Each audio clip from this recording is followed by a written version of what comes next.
ये रहा हमारा सेट 1 और सेट 3 की केस स्टडीज को देख करके सारे स्टूडेंट क्या सरेंडर हो गए कि भाई ये क्या पूछ लिया। मैंने फर्स्ट डे से ही बोलती आ रही हूँ कॉम्पिटेंसी बुकलेट बहुत अच्छे से करके जाना। किसी ने नहीं सुना, जिसने सुना होगा वेल एंड गुड, उसने कर लिए होंगे इस टाइप के क्वेश्चन, उसके लिए बहुत इजी होंगे। बाकी बाकी स्टूडेंट्स किस पे फोकस किया, इंपॉर्टेंट क्वेश्चन हमें पता चल जाए। यूट्यूब में सारा 4 बजे मैराथन देख रहे हैं, ये मैराथन देख रहे हैं, वो मैराथन, हो गया ना काम। मैंने फर्स्ट डे पे ही कहा था कि लर्निंग पे फोकस करो, सब चीजें ऑटोमेटिकली हो जाएंगी, किसी ने नहीं सुना। अब देखो ये क्वेश्चन क्या कह रहा था, इसको प्रैक्टिकली वे में समझते हैं कि कैसे हम करते हैं। अब यहाँ पे क्या है, ये छिनाव ब्रेजेस का मुझे पैरा बोला, अच्छा हम बनाते क्यों है, इसको प्रैक्टिकली वे में समझो। ये इंजीनियर ने क्या किया, इसका कंस्ट्रक्शन दे दिया। अब इस पे एक क्या कर दिया, एक इक्वेशन सेट कर दी। इक्वेशन क्यों सेट करी, यानी कि उसको मान लो कि इसमें हाइट या कुछ भी कैलकुलेशन मुझे निकालनी हो तो मुझे बहुत टाइम लगेगा। तो उसने क्या किया, जैसे ही मैं इसमें एक्स की कोई भी वैल्यू पुट करूं तो मुझे क्या आ जाए, वाई की वैल्यू मिल जाएगी। तो यानी कि जैसे ही इसमें कुछ इनपुट डालूं तो ऑटोमेटिकली मेरे पास रिजल्ट आ जाएगा, तो वो मेरा वाई। अब ज्यादातर स्टूडेंट को यही डाउट था, इसमें वाई तो हमें दे नहीं रखा, क्योंकि आप लोग रटते हो, आप समझते नहीं हो। यानी कि वो क्वेश्चन बता ही रहा है कि ये क्या जो है पैराबोलिक आर्क है, स्टेप से डिजाइन कर दी गई। किस लिए डिजाइन करी, क्योंकि हम इसमें से कोई भी इनपुट कोई भी वैल्यू रखें तो वो हमारे पास क्या, ये यानी कि कोई आउटपुट दे दे। आउटपुट हमारा क्या होगा, एक्स की जैसे ही वैल्यू पुट करेंगे आउटपुट दे देंगे।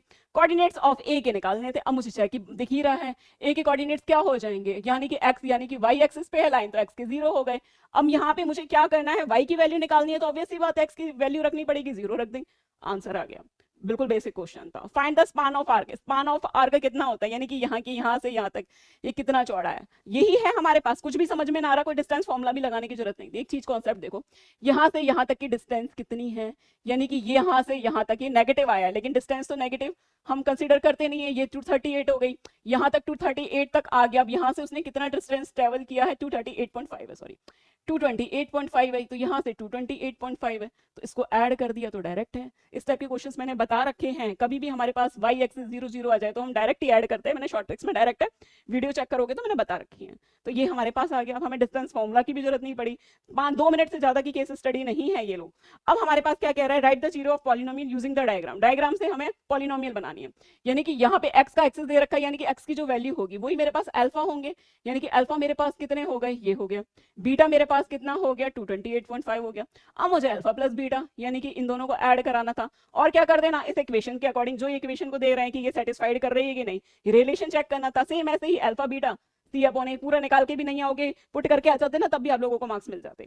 बाद में हमसे क्या पूछा है, हमारे पास ये क्वेश्चन x बराबर 0 पे क्या वैल्यू देगा, अगर x बराबर -0 वैल्यू रखेंगे इसमें पुट करेंगे तो ये इक्वल वैल्यू देगा, ये वेरीफाई करना था। अगर इसको ना करते, ये तो बिल्कुल ही बेसिक था, 2 मिनट की ही केस स्टडी थी। याद है फर्स्ट डे पे ही मैं कहती रहती थी कि लर्निंग पे फोकस करो। ये देखोगे कि किस टीचर में, कोई टीचर कितना पढ़ाता है उसी के क्वेश्चन आते हैं, तो वहीं फंस जाओगे, कभी मैथ नहीं सीख पाओगे, वही के वही हुआ।